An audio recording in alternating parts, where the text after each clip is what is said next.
안녕하십니까. 반갑습니다. 저는 황작가입니다. 황작가의 책 읽기, 아비지트 베너지와 에스테르 디플로 부부가 쓴 힘든 시대를 위한 좋은 경제학 9장의 세 번째 부분을 읽어가겠습니다. 9장은 앞에서 보셨듯이 여러분들이 아주 관심이 많은 기본소득에 관련된 부분이 주로 다루어지고 있습니다. 오늘은 세 번째인데요. 이 9장의 마무리를 하지 않고 이 책의 뒤에 이제 에필로그가 있습니다. 그 에필로그 부분을 합쳐서 두 개로 이제 나눠서 나머지 부분을 읽어가겠습니다. 그래서 오늘 읽기가 끝에서 두 번째다 라고 생각하시면 될 것 같습니다. 네, 우리 책의 519쪽부터입니다. 소제목은 스마트 케인즈주의 공동선을 위한 정부 보조라고 되어 있습니다.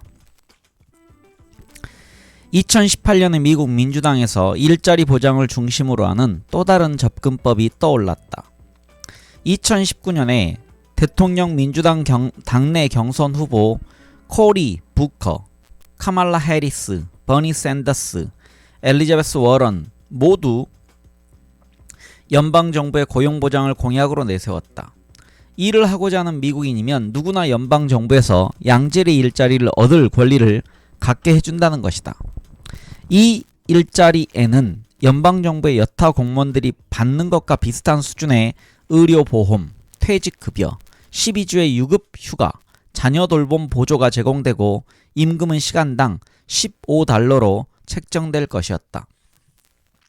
제공될 일자리는 주로 공동체 서비스, 홈케어, 공원 관리 등이다. 또 민주당 의원들이 제안한 그린 뉴딜도 연방정부의 고용보장 정책을 포함한다. 물론 이 아이디어가 새로운 것은 아니다. 인도의 국가농어촌 고용보장법도 비슷한 정책이고 1930년대의 원조 뉴딜 정책도 그렇다.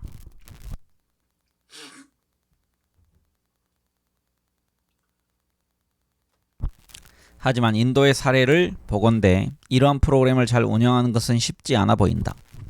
충분한 일자리를 만들고 조직하는 것은 미국에서도 쉽지 않을 것이다.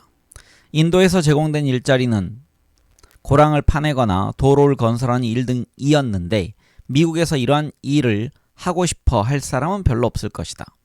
그리고 제공되는 일자리가 유효한 것이 아니라면, 즉 일자리를 만들기 위해 만들어진 일자리일 뿐 명백히 아무 쓸모없는 일자리라면 사람들의 자존감을 회복시키는 데 도움이 되지 않을 것이다.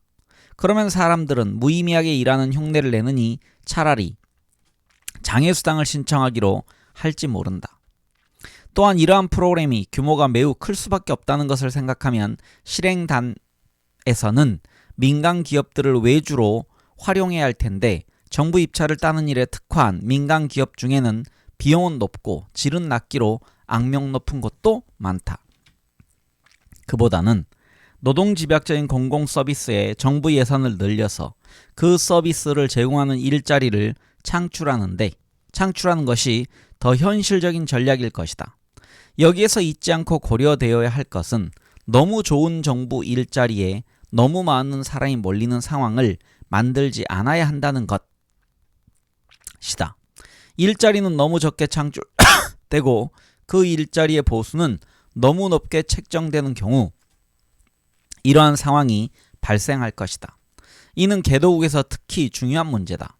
앞에서 보았듯이 이러한 상황은 모든 사람이 그 소수의 좋은 일자리를 잡으려고 오랜 시간을 기다리게 해 노동시장이 움직이지 않고 뭉쳐있게 만들고, 이는 전반적으로 고용을 낮추는 효과를 낸다.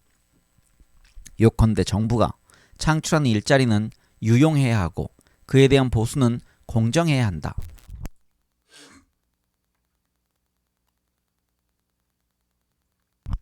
가능성은 많다.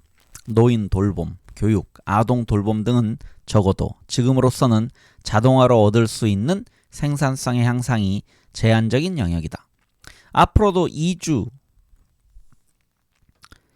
어린 아이나 아주 나이가 많은 사람들을 돌보는 것은 로봇이 인간 노동자를 효과적으로 지원해 줄 수는 있겠지만 대체하지 못할 것이다.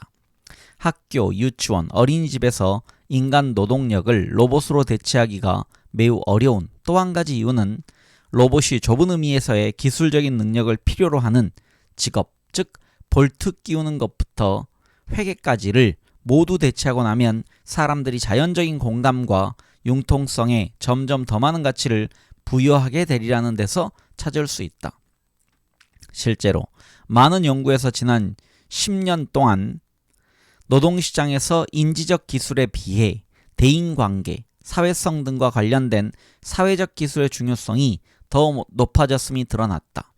사회적 기술이 정확히 어떻게 해서 습득되는가에 대해서는 연구가 많이 이루어져 있지 않지만 상식적으로 생각해 볼 때 사회적 기술을 가르치는 데서는 소프트웨어보다 인간에게 비교 우위가 있을 것이다.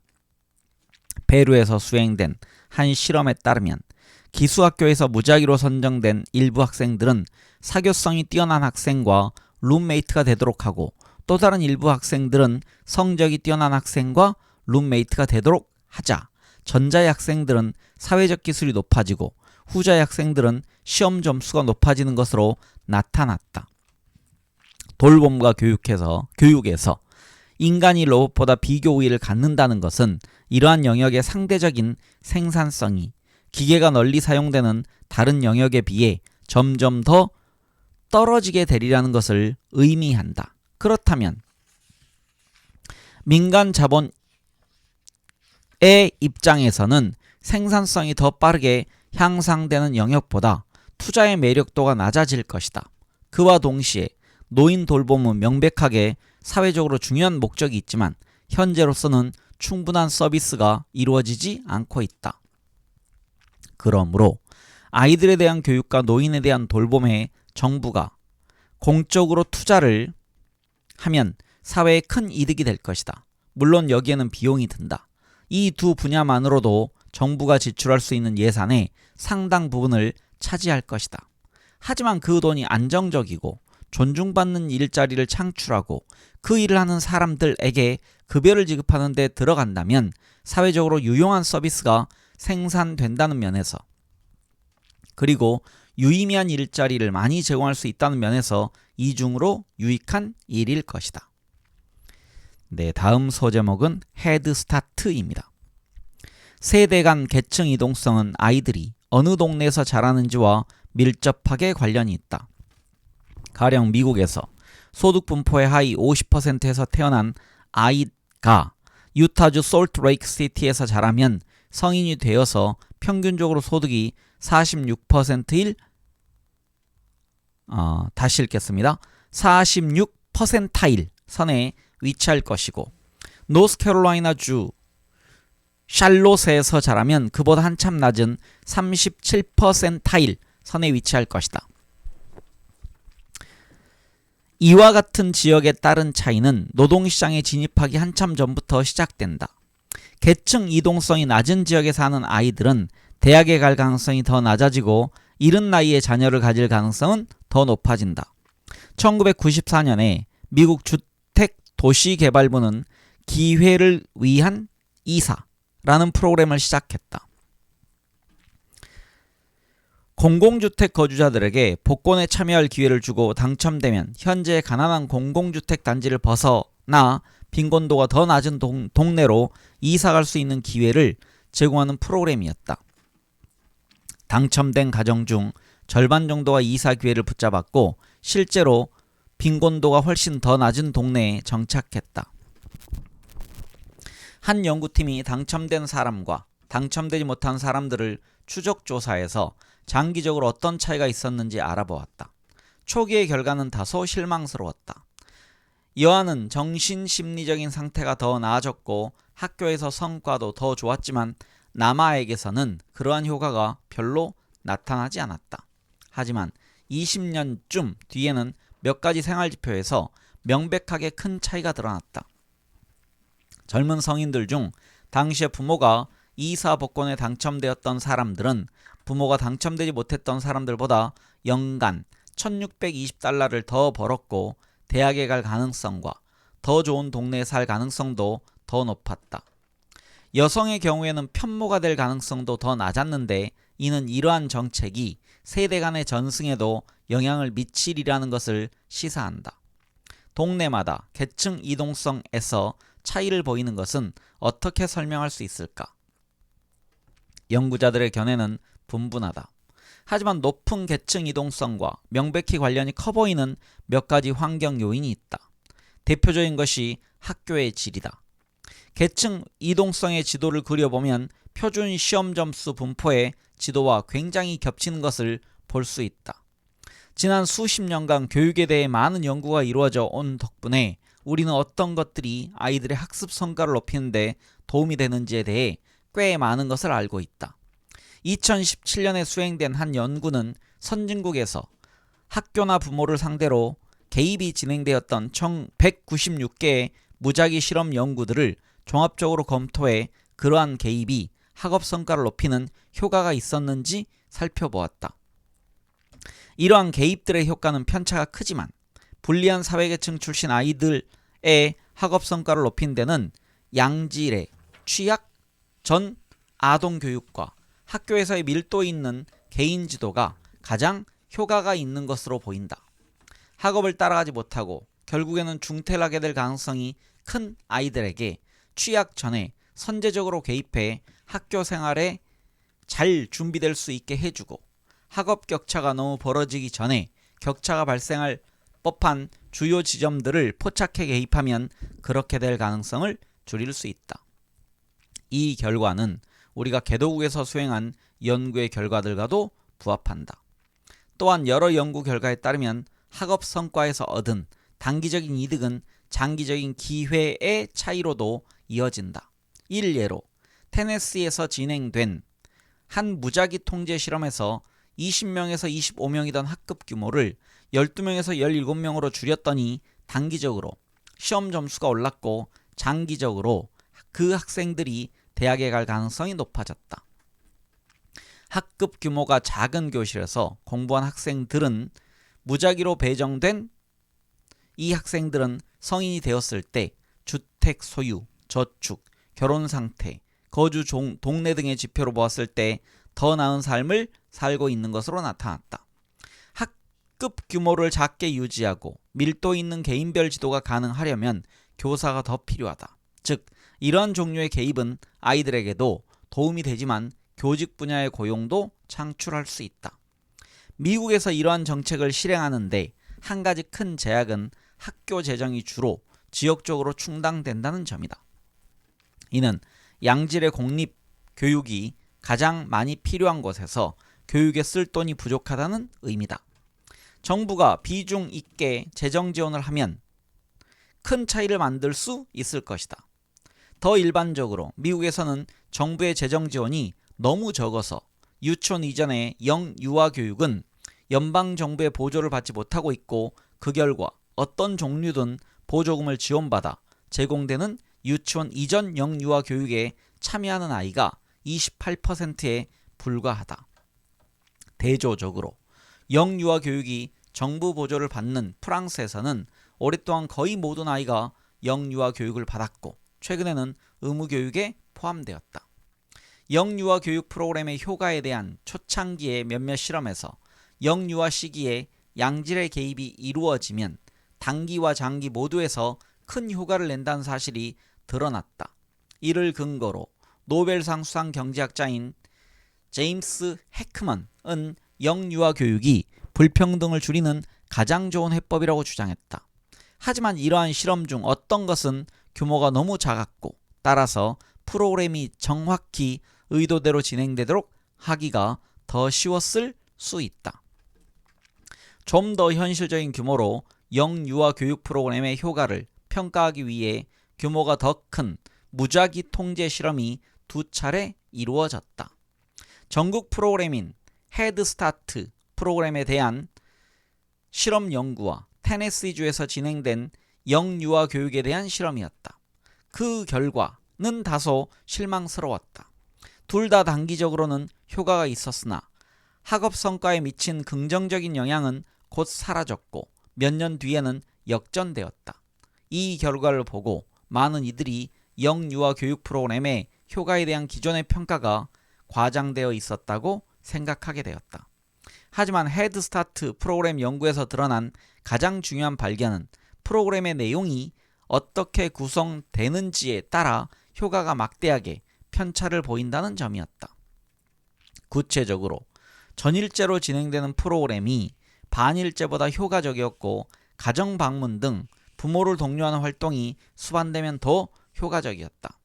가정 방문, 즉 영유아 교육을 담당하는 교사나 사회복지사가 가정을 방문해 부모에게 아이들과 놀아주는 방법 등을 가르쳐주는 그 가정 방문의 효과는 미국과 여타 나라들 모두에서 진행된 또 다른 연구들에 의해서도 뒷받침되었다. 현재로서 말할 수 있는 것은 영유아기 아동을 지원하는데 무엇이 효과가 있는지 정확하게 알려면 아직 연구가 더 필요하다는 것이다. 하지만 지금 분명히 알고 있는 것도 있다. 자원과 자금이 중요하다는 것이다. 헤드스타트 프로그램의 규모를 확장했을 때 많은 센터가 소비를 줄여서 비용을 절감하려고 했는데 이는 프로그램의 효과를 떨어뜨렸다. 프로그램의 질을 유지하는 것은 매우 중요하다. 그리고 규모를 크게 확대하는 것은 많은 이들에게 일자리를 제공한다는 점에서도 특히 그들이 적절하게 보수를 받을 경우에 사회적으로 도움이 된다. 이러한 일자리들은 보람도 있을 뿐 아니라 로봇이 대체하는 것이 불가능하다. 로봇이 가정 방문을 해서 부모에게 이야기하는 것을 상상하기는 아무래도 좀 어렵다. 마찬가지로 중요한 것으로 누군가를 영유아기 교육교사로 재훈련시키는 것은 비교적 적은 비용으로 빠르게 이루어질 수 있을 것으로 보인다. 인도에서 우리는 하버드 심리학 교수 엘리자베스 스펠크와 함께 취약전 아동을 위한 산수 교재를 개발한 적이 있다. 아직 읽고 쓰는 법도 셈을 하는 법도 모르는 어린 아이들을 대상으로 게임 등을 통해 산수에 대한 직관적인 지식을 가르치는 것이었다. 우리는 이 프로그램의 효과를 델리 슬럼 지역의 몇몇 영유아 교육기관에서 무작위 통제 실험으로 평가했다. 처음 현장 방문을 했을 때 스펠크는 델리의 영유아 교육 여건을 보고 경악했다. 좁은 문간에 아이들이 북적북적 모여 있었고 아이들의 연령과 교사의 교육 수준은 천차만별이었다. 많은 교사들이 고등학교도 마치지 못한 상태였다. 명백히 하버드의 실험실에서 생각한 것과는 매우 다른 조건이었다. 하지만 일주일 정도 교사들을 교육시키고 좋은 교구를 제공했더니 슬럼 아이들의 집중력을 높은 수준으로 유지할 수 있었다. 아이들은 몇 주 동안 산수 게임을 하면서 빠르고 비약적인 진전을 보였고 산수 실력이 상당히 향상되었다. 아동 돌봄 서비스를 잘 이용할 수 없다는 것은 미국에서 저소득층 여성이 직면하는 가장 심각한 불이익 중 하나다. 정부가 보조하는 양질의 전일제 돌봄 시스템이 없다는 말은 그들이 일을 하지 않고 아이를 돌봐야 하거나 아동 돌봄 서비스를 시장 가격에서 이용하려면 그들이 버는 만큼을 거의 고스란히 들여야 하기 때문에 더 좋은 일자리를 포기하더라도 아이를 돌보는 데 도움을 청할 수 있는 가족이 사는 근처의 일자리, 특히 친정엄마와 가까운 곳의 일자리를 잡아야 한다는 뜻이다. 여성은 노동시장에서 적지 않은 자녀 페널티를 겪는다.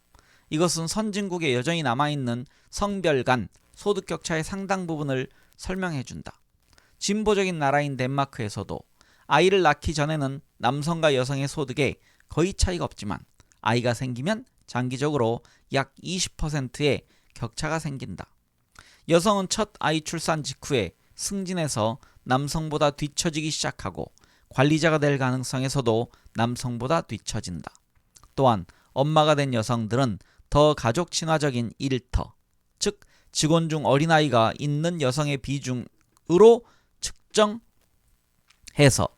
더 가족 친화적인 일터에서 일하기 위해 이직을 하는 경우가 많고 약 13%는 아예 노동시장을 떠난다. 정부가 보조하는 양질의 전일제 돌봄을 확대하는 것은 노동 기회를 더 많이 준다는 의미에서만 보더라도 저소득층 여성의 소득을 올리는데 매우 효과적인 방법이다. 노년층 돌봄도 확대가 많이 필요한 영역이다. 미국에는 자신의 가정에서 노년에 돌봄을 받을 수 있는 사람이 매우 적고 공공보조를 받는 노인요양시설에서 지원을 받는 사람도 매우 적기 때문이다. 대조적으로 덴마크와 스웨덴에서는 GDP의 2%를 노년층 돌봄에 사용한다. 중앙 집중화된 e헬스 데이터베이스의 환자 기록이 전자적으로 저장되어 있어 병원과 지역 당국의 협업이 용이하다. 빈곤층만이 아니라 80세가 된 모든 사람은 가정 방문 서비스와 가정에서의 도움을 받을 자격이 되고 배우자와 사별한 65세 이상인 모든 사람은 도움이 필요한지 여부를 점검받는다. 또 노인들은 주택을 더 안전하게 개조해야 할 필요가 있을 경우 자금을 보조받을 수 있다. 지속적인 돌봄이 필요한 경우에는 대개 공적으로 운영되는 요양원에 간다. 비용은 공공연금에서 지급되며 덴마크 노인들은 모두 공공연금을 이용할 수 있다.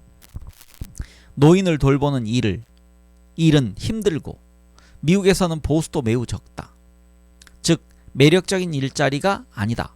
하지만 이것도 달라질 수 있다. 우리는 충분한 사람을 고용할 수 있도록 자금을 지원해야 하고 그들을 적절하게 교육시켜야 하며 그들이 노인 각각에게 충분한 시간을 쓸 수 있도록 해야 하고 그들이 자신이 하는 일을 자랑스러워할 수 있을 만큼의 보수를 지급해야 한다.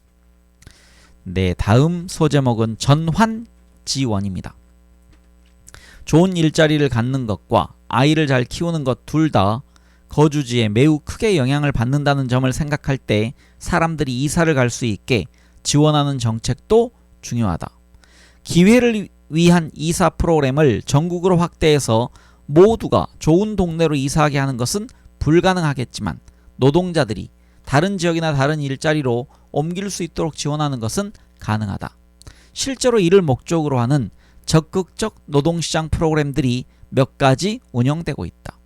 하지만 대부분은 일자리 정보를 알려주고 지원 절차를 도와주는 정도를 넘어서지 못한다. 이러한 적극적 노동시장 정책들의 성과는 미국과 유럽 모두에서 꽤 실망스럽다. 긍정적인 효과가 있긴 하지만 그다지 크지 않고 이 프로그램의 도움을 받지 못하는 노동자들이 피해를 보기도 한다.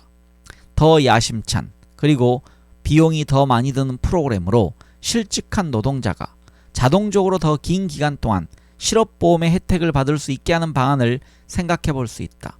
그러면 재훈련을 받아서 다시 좋은 일자리를 구할 때까지 시간을 벌 수 있으므로 급한 마음에 당장 눈에 보이는 저소득 일자리를 잡거나 장애수당을 신청하는 경우를 줄일 수 있을 것이다.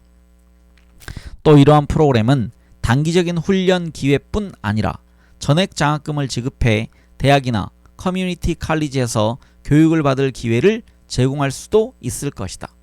우리는 일자리 문제를 직장을 구한다는 차원에서만이 아니라 경력을 관리한다는 관점에서 생각해야 한다. 최근에 미국에서 이러한 관점에서 시도된 프로그램 3개에 대한 효과를 평가하는 연구가 이루어졌다. 기본적인 아이디어는 실직자가 재훈련을 받을 수 있는 기간을 몇 개월 더 확대해서 노동 공급이 부족한 분야, 즉 보건, 컴퓨터, 유지보수 등에서 일하는 데 필요한 전문 기술을 익힐 수 있게 하고 해당 분야에서 수요가 있는 곳에 이들을 연결시켜 주자는 것이었다. 2년 후의 결과는 고무적이었다. 교육을 마친 뒤 2년 차에 참가자들은 비슷한 조건을 가지고 있었으나 프로그램에 참여하지 않은 노동자들에 비해 고용될 가능성이 높았고 더 좋은 일자리에서 고용될 가능성이 높았다. 종합적으로 프로그램 참가자들은 참가하지 않은 사람들보다 소득이 29% 높았다.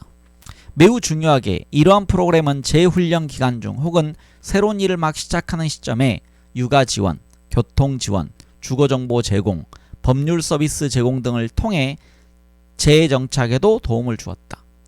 단기 주거지를 제공하고 자녀가 다닐 학교와 어린이집 찾는 일을 도와주는 것 등으로도 서비스를 확대할 수 있을 것이다. 또한 연방정부의 주거 바우처도 사람들에게 좋은 동네로 이사하는 것이 재정적으로 조금 더 감당 가능한 선택지가 되게 하는데 도움이 될 것이다. 여기서 연방정부의 주거 바우처는요, 기회를 위한 이사 프로그램이 제공하는 것보다 금액이 작지만 이라고 설명되어 있습니다. 구인을 하는 기업들이 인근 지역을 넘어 인력을 찾아볼 수 있도록 지원하는 것도 중요하다. 구직자와 일자리를 연결시키고자 하는 프로그램은 대부분 구직자에게만 초점을 두고 있다. 하지만 고용주 입장에서도 딱 맞는 사람을 구하는 것은 시간과 비용이 많이 드는 일이다. 조사에 따르면 노동자 1인당 채용 비용은 연간 임금의 1.5에서 11%에 달하는 것으로 나타났다. 1인당 채용 비용에 대한 설명이 있습니다. 빈자리에 대해 공지를 내고 지원자를 선별하고 새로 채용한 직원을 교육시키는 것 등에 대한 비용이라고 되어 있습니다.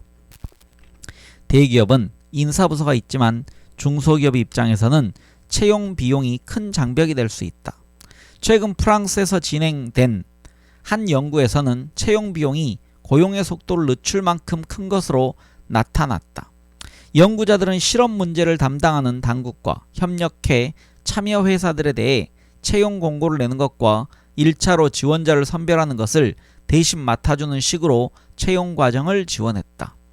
실험 결과 이러한 서비스를 제공받은 기업들이 채용 공고를 더 많이 냈고 정규직 노동자도 9% 더 많이 채용한 것으로 나타났다. 이러한 서비스는 고용주들이 아름아름으로 소개받는 경로를 넘어 더 광범위한 지원자 풀에 접근할 수 있게 해준다는 데서도 의미가 있다. 이러한 프로그램은 들어가는 비용을 상쇄할 만큼의 경제적 이득도 창출할 수 있을 것이다. 노동자들이 새로운 전문 기술을 갖게 되고 구직자와 일자리가 더 잘 연결되면 경제에 도움이 된다. 하지만 그렇지 않더라도 마음을 짓누르는 불안과 걱정을 줄이고 존엄을 회복시켜준다는 이득은 너무나 근본적인 것이다. 이 이득은 프로그램에 참여하는 실직 노동자들만이 아니라 자신의 일자리가 어느 날 갑자기 위험에 처할지 모르는 혹은 가까운 지인 중에 실직한 사람이 있는 모든 사람에게 해당된다.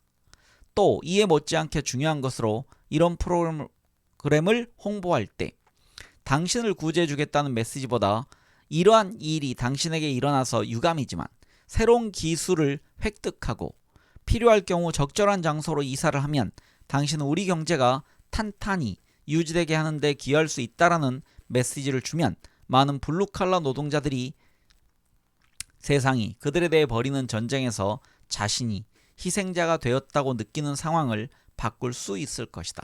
예를 들어 오바마 행정부가 시도하려 했던 석탄에 대한 전쟁은 석탄 노동자들에 대한 전쟁인 것처럼 받아들여졌다.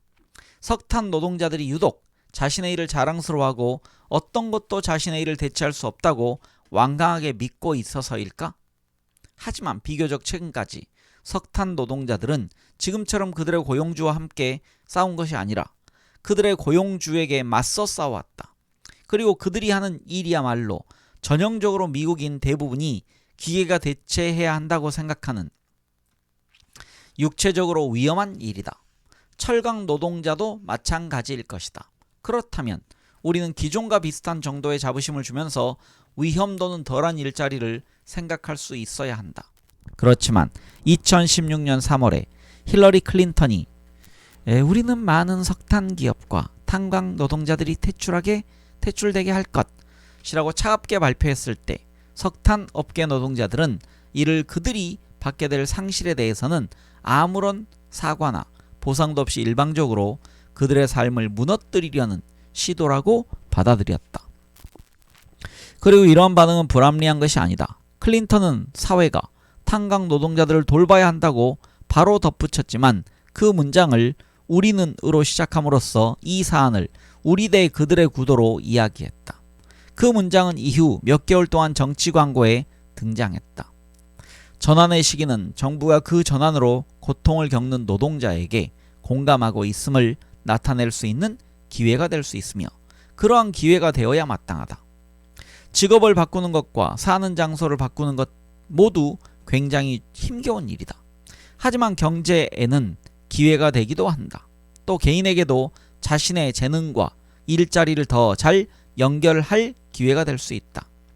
앞에서도 언급했듯이 미국의 노동자 5 중 4은 자신의 일에서 의미를 찾는다. 그리고 모든 사람이 자신의 일에서 의미를 찾을 수 있어야 한다. 더 나은 방향으로 일자리를 전환할 수 있게 돕는 프로그램은 누구나 접근할 수 있는 보편적인 권리가 되어야 한다. 하지만 소득에 대해서만 보편 권리를 보장하는 보편 기본소득과 달리 일자리 전환을 지원하는 프로그램은 사회적인 정체성과 밀접한 관련이 있다. 우리 모두 사회 안에서 생산적인 삶을 살아갈 권리를 가져야 한다. 대체로 유럽 국가들은 미국보다 일자리 전환 프로그램에 투자를 훨씬 더 많이 한다. 덴마크는 교육훈련, 일자리 탐색 지원 등을 포함하는 적극적 노동시장 정책에 GDP의 2%를 지출하는데, 이러한 정책은 일자리 간의 이동과 실직 상태에서 고용 상태로의 이동을 모두 증가시킨다. 여기서 일자리 간의 이동이란 것은 하나의 일자리에서 다른 일자리로 직접 이동하는 것이라고 되어 있습니다. 만약에 여기서 일자리 간의 이동이 아니고 이제 그 반대가 일자리를 가지고 있다가 실업 상태에 있다가 다시 일자리를 얻는 것, 이것과 이제 비교한 겁니다. 비자발적 실업률은 다른 OECD 국가들과 비슷하지만 실직한 노동자들이 훨씬 더 빠르게 새 일자리를 찾는다. 덴마크에서는 실직자 4명 중 3명이 1년 안에 새로운 일자리를 구한다. 덴마크 모델은 2008년에 금융위기와 뒤이은 불황에서도 살아남았고, 그 기간에 비자발적 실업이 크게 증가하지 않았다. 독일은 적극적 노동시장 정책에 GDP의 1.45%를 사용하고 금융위기 동안에는 실업이 증가해서 관련 지출도 GDP의 2.45%로 늘었다. 반면 프랑스는 실업자들을 돕겠다는 선언이 무색하게 적극적 노동시장 정책에 대한 지출이 10년 넘게 GDP의 1% 수준에서 정체되어 있다. 그리고 미국은 겨우 0.11%다. 사실 미국도 모범으로 삼을 만한 모델을 가지고 있다. 3장에서 언급한 무역 조정 지원, 즉 TAA 프로그램이다. TAA는 무역으로 타격을 받았다고 확인된 기업에서 실직한 노동자들이 교육훈련을 받을 수 있도록 자금을 지원하고 그 기간 동안 실업보험을 확대해준다. TAA는 상당히 효과가 있으며 정확히 이러한 유형의 프로그램이 해야 할 마땅한 일을 한다. 즉, 가장 불리한 장소에 있는 노동자들이 움직일 수 있게 돕는다. 특히 크게 쇠락한 지역에서 실직한 노동자들의 경우 이 프로그램이 미래 소득에 미치는 효과가 2배에 달하기도 한다. 또 TAA 수혜를 받은 노동자들은 지역과 업종을 바꾸는 경향도 더 컸다. 하지만 안타깝게도 TAA는 전환의 어려움을 겪는 노동자들을 돕기 위한 프로그램에 표준이 되기는커녕 여전히 매우 소규모의 프로그램으로 근근히 유지되고 있다. 도대체 왜일까? 네, 다음 소제목은 함께 존엄하게입니다. 이미 존재하는 정부 프로그램, 심지어 잘 작동하는 프로그램마저 활용하기를 꺼리는 현상은 공화당 지지자 대다수와 민주당 지지자 중에서도 상당수가 기업이 사람을 로봇으로 대체하는 것을 제한하자는 데 동의하면서도 자동화로 일자리를 잃은 사람을 지원하는 보편소득 프로그램이나 전국적인 일자리 보장 프로그램을 도입하는 것은 반대하는 현상과 무관하지 않을 것이다. 이러한 태도의 이면에는 정부의 동기에 대한 의구심, 즉 정부는 그들만 돕고 싶어한다와 정부가 프로그램을 뜻한 바대로 이행할 수 있는 능력에 대한 다소 과장된 의구심이 있는 것이다. 그러나 좌파 쪽 조직이나 사람들도 예외가 아닌 또 다른 요인이 있다.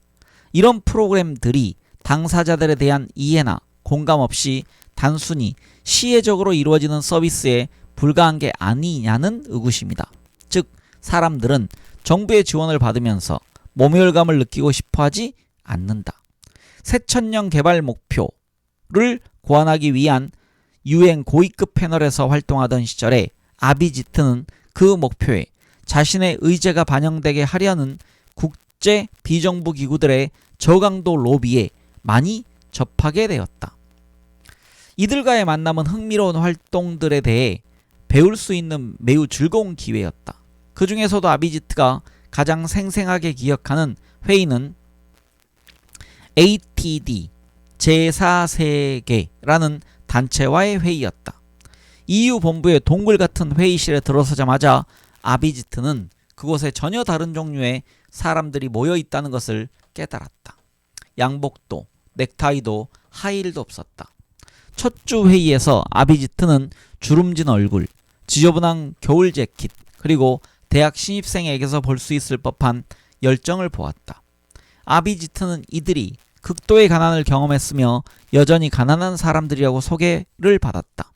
그리고 이들은 가난한 사람들이 무엇을 원하는지 논의하는 자리에 참여하고자 여기에 왔다고 했다. ATD 제4세계와의 회의는 아비지트가 참여해본 어떤 회의와도 달랐다. 사람들은 빠르게 논의에 끼어들어서 자신의 경험을 토대로 자신의 삶, 가난의 본질, 정책의 실패에 대해 이야기했다. 아비지트는 동의하지 않는 부분에 대해 말할 때 가능한 한 배려를 하면서 섬세하게 대처하려고 노력했는데 어느 순간 자신이 배려를 가장한 잘난 체를 하고 있다는 것을 깨달았다. 그들은 결코 아비지트보다 덜 정교하지도 논리적 반박 능력이 떨어지지도 않았다. 회의가 끝날 때쯤 아비지트는 ATD 제4세계에 대해 깊이 존경하는 마음을 갖게 되었고 그들의 슬로건이 왜 빈곤 극복을 위해 함께 존엄하게 인지를 이해할 수 있게 되었다. 이곳은 존엄을 최우선 순위로 삼고 있었다. 필요하다면 기본적인 욕구보다도 존엄이 먼저였다.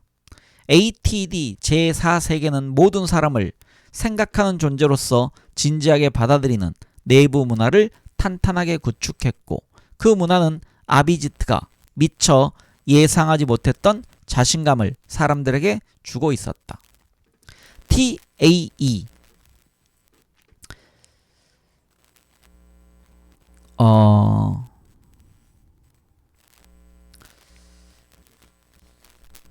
뒤에가 불어네요.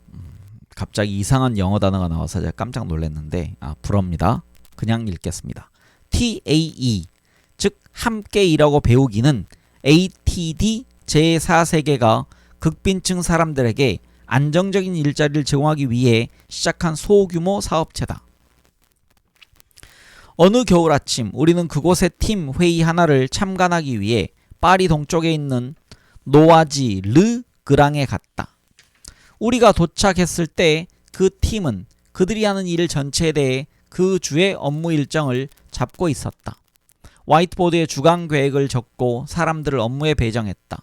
업무 일정을 다 잡은 뒤에는 회사가 진행하는 행사 하나에 대해 토론을 벌이기 시작했다.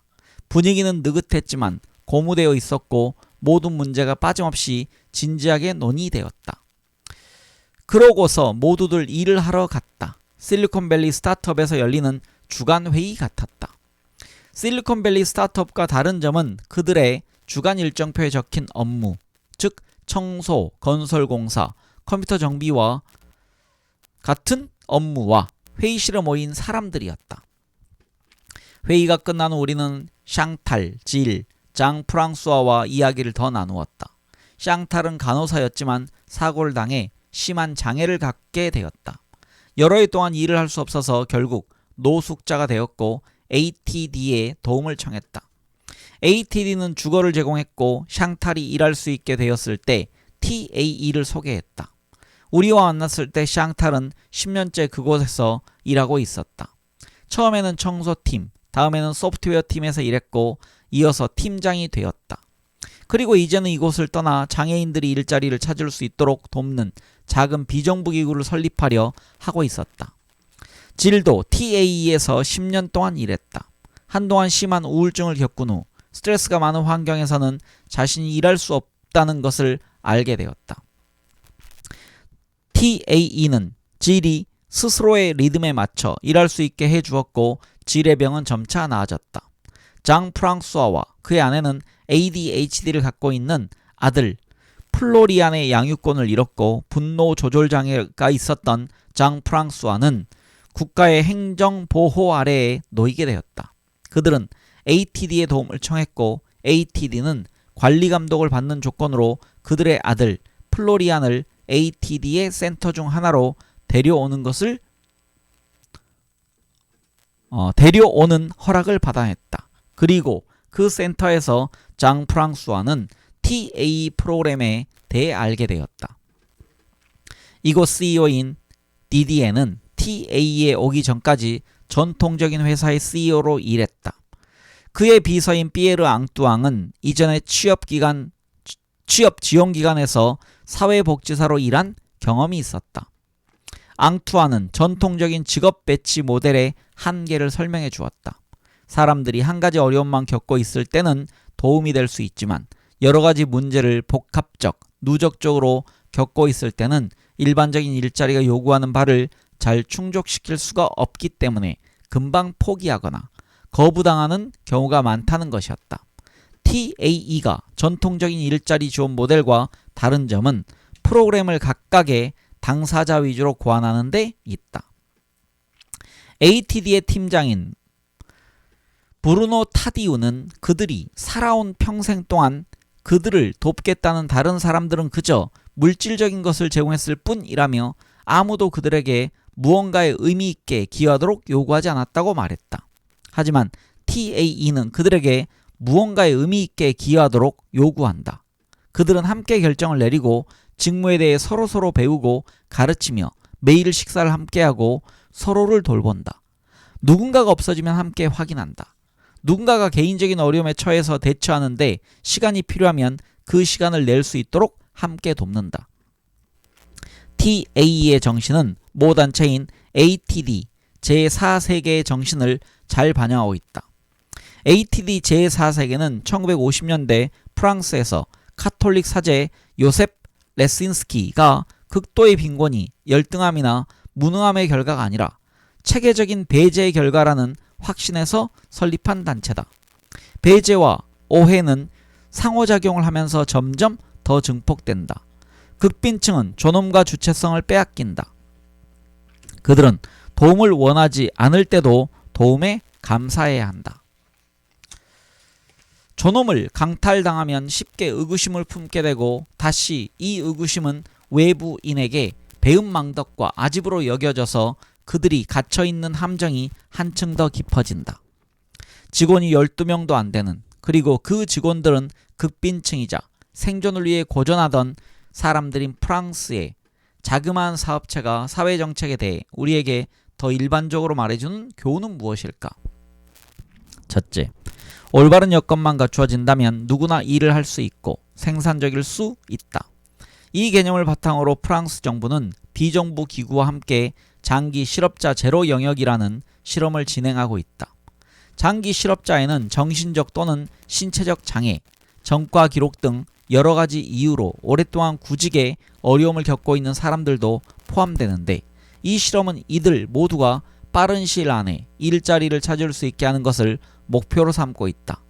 이를 위해 정부는 장기 실업자를 고용하는 기업이나 기관에 채용된 사람 1인당 18,000유로의 보조금을 제공한다. 이와 동시에 비정부 기구는 장기 실업자에게 일자리를 연결해주고 그들이 그 일을 하기 위해 필요로 하는 지원을 제공한다.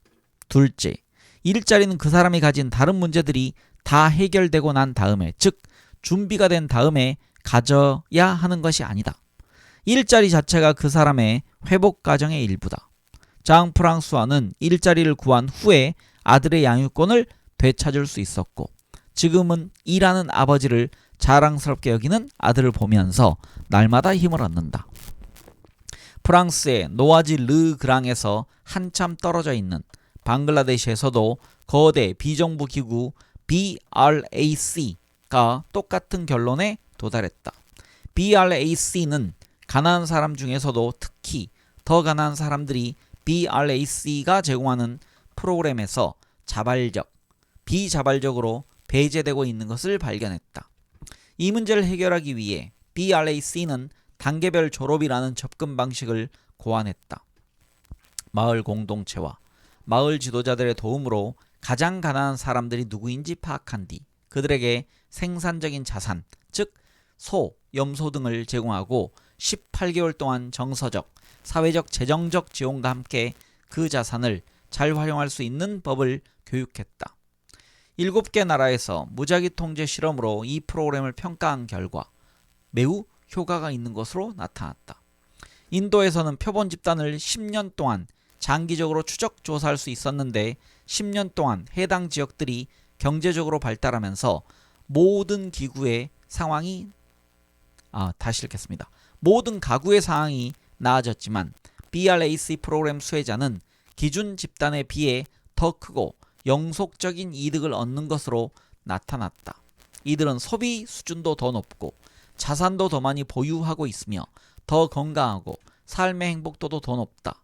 즉 이들은 비정상적인 빈민 상태를 졸업해 정상적인 빈민으로 한 단계 넘어갔다. 이는 금전적인 지원만 하는 현금 이전 프로그램들의 장기 추적 조사에서 이제까지 다소 실망스러운 결과가 나온 것과 대조적이다. BRAC의 시도에서 빈곤 가구가 생산적인 노동 경로에 다시 안정적으로 올라오게 하는 데는 돈보다 많은 것이 필요했다. 특히 그들을 인간으로서 존경하는 것, 그리고 그들이 가진 잠재력과 오랜 빈곤의 세월이 그들의 역량에 끼친 피해 둘 다를 이해하는 것이 필요했다. 가난한 사람들의 존엄을 무시하는 풍조는 사회보호 시스템에 만연해 있다. 우리가 TAE에서 만났던 샹탈도 매우 가슴 아픈 일을 겪었다. 둘 다 장애인인 샹탈과 남편이 4아이, 괄호 열고 아이들 중 둘도 장애인이었다와 함께 가정에서 받을 수 있는 도움을 요청했을 때 사회보호 시스템은 아이들을 일시적으로 위탁가정에 맡기라고 제안했다. 이 일시적인 해결책은 10년이나 계속되었고 그동안 샹탈과 남편은 아이들을 일주일에 딱 한 번, 그것도 감독관의 입회 아래서만 만날 수 있었다. 가난한 부모는 아이를 돌볼 능력이 없을 것이라는 생각은 매우 널리 퍼져 있다. 1980년대까지 스위스에서는 수만 명의 빈곤가정 아이들이 강제로 자신의 집을 떠나 농촌가정에 보내졌다. 2012년에 스위스 정부는 이 강제 이산 정책에 대해 공식 사과했다. 이러한 차별은 가난한 사람에 대한 인종주의의 한 형태다. 캐나다가 주류 문화에 동화하도록 돕는다는 명목으로 수많은 원주민 아이를 강제로 기숙학교에 보내고 그들이 자신의 언어를 쓰는 것을 금지했던 인종차별적 정책과 본질적으로 차이가 없는 것이다. 이러한 종류의 무심함과 냉담함으로 대상자를 대하는 사회 보호 시스템은 징벌적이 되기 쉽고 따라서 가난한 사람들은 되도록 사회보호 시스템에서 멀어지고자 노력하게 된다. 절대로 실수를 해서는 안 된다는 생각을 갖게 되는 것이다. 이것은 우리와 매우 다른 소수 극빈층만의 문제가 아니다. 사회 시스템의 일부가 징벌과 모멸을 실어 나를 때 그것 때문에 움츠려들게 되는 것은 사회 전체다. 막 실직한 노동자에게 무엇보다 두려운 것은 그들처럼 대우받는 상황일 것이기 때문이다. 네, 여기 지금 글의 내용은 뭐냐면 단순히 돈만 주는 것, 어떤 프로그램을 만드는 게 중요한 게 아니고 그들이 한 명 한 명 존엄을 인정받게 하는 것의 중요성을 지금 강조하고 있습니다. 네, 미처 못 읽은 부분과 뒷부분의 에필로그를 다음 시간에 함께 읽으면서 이 책을 마무리하겠습니다. 네, 오늘도 모두 편안한 하루 보내시기 바랍니다. 감사합니다.